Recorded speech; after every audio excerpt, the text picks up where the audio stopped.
Senior certificates చాలా మంది వచ్చినారు.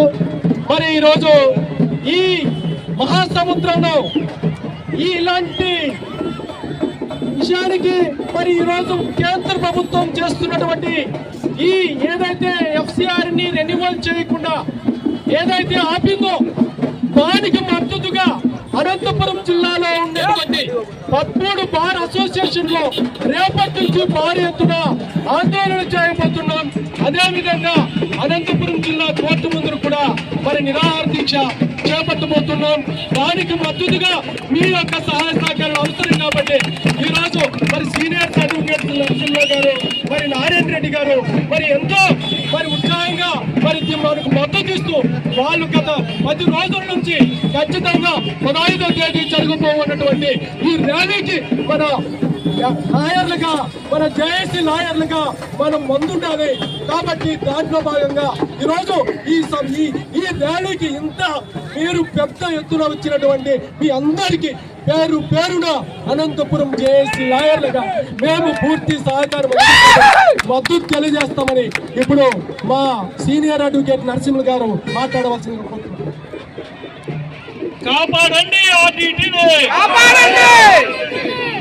ఎఫ్సిఆర్ రెన్యువల్ చేయకుండా నిర్లక్ష్యం వహిస్తున్న కేంద్ర ప్రభుత్వం, ఆర్టీటీ ఎఫ్సిఆర్ఐకి పర్మిషన్ కోసం కూటమి ప్రభుత్వం, రాష్ట్ర ప్రభుత్వం కూటమి ప్రభుత్వం స్పందించాలి.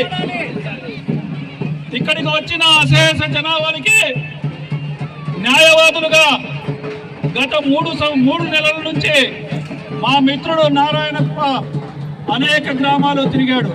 మేమందరం మదనపడ్డాం.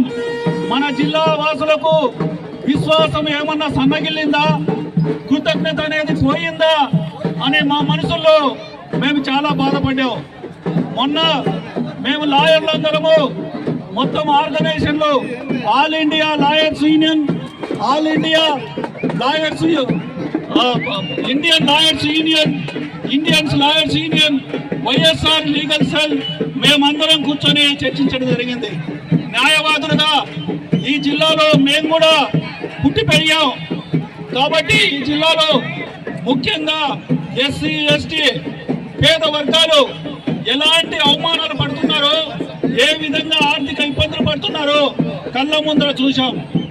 మన ఫాదర్ ఆర్టీటీ ఫాదర్ ఫెరర్ గారు తాను ఈ టౌన్ లో సైకిల్ మీద తిరుగుతూ నడిచి ఈ జిల్లాను బాగుపరచాలని ఆయన సర్వస్వం వడ్డి ఈ జిల్లాలో మనల్ని తల ఎత్తు